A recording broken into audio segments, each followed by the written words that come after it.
After canceling the last round of formal negotiations, U.S. Trade Representative Robert Lighthizer elected to hold a series of ministerial meetings on the North American Free Trade Agreement, NAFTA.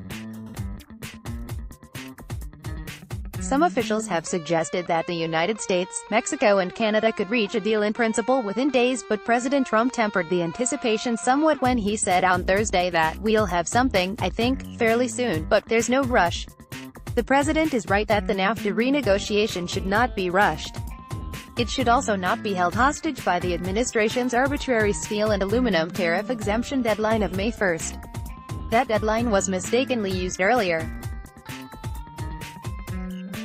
The White House pushed South Korea to agree to a steel import quota during the U.S.-Korea Free Trade Agreement (KORUS) negotiations. But manufacturing supply chains within NAFTA depend much more on the free flow of vital intermediate goods, like steel and aluminum. The president's tariffs should be addressed separately from overall NAFTA negotiations. As U.S. negotiators prepare to work out the remaining issues within NAFTA, including rules of origin and the mechanisms for settling disputes between nations and foreign investors, they should keep these 5 guiding principles in mind. Advance the freedom to trade for all Americans. The Heritage Foundation's annual Index of Economic Freedom finds that countries with higher levels of trade freedom are more prosperous. When individual Americans can buy and sell free of external barriers and extra taxes on imports, their purchasing power increases. The same is true for businesses that utilize imports to make their finished goods more competitive for international trade.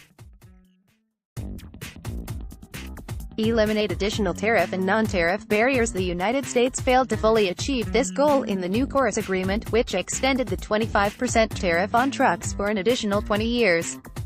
Given the importance of automotive supply chains in North America, protectionist tariffs like this should remain dormant under a new NAFTA. All countries in the agreement should be jettisoning trade barriers. The United States should lead this effort by eliminating existing domestic tariffs and subsidies. Ensure rights of American investors are upheld despite rhetoric from the administration criticizing the inclusion of investor-state dispute settlement provisions in free trade agreements. No significant changes were made to the process in KORUS.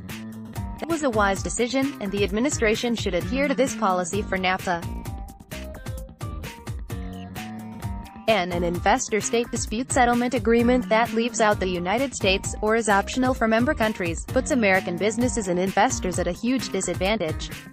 NAFTA must not increase manufacturing burdens. Rules of origin remain a wild-card issue within the NAFTA negotiations.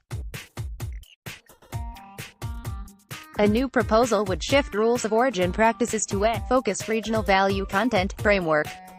The current framework would rank components based on their importance to a vehicle, but the United States is also pushing for the new framework to increase the rules of origin threshold to 85% and include wages in the equation. In this case, the U.S. goal should be to make it easier for automotive supply chains to work, not make it more difficult.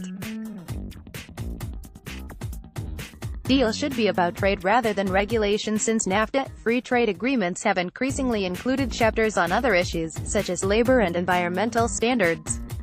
A true trade agreement focuses on eliminating tariffs and non-tariff barriers. At the very least, U.S. negotiators should not allow previous NAFTA side agreements on these topics to become part of the full agreement. The United States, Mexico and Canada still have a large number of issues to finalize.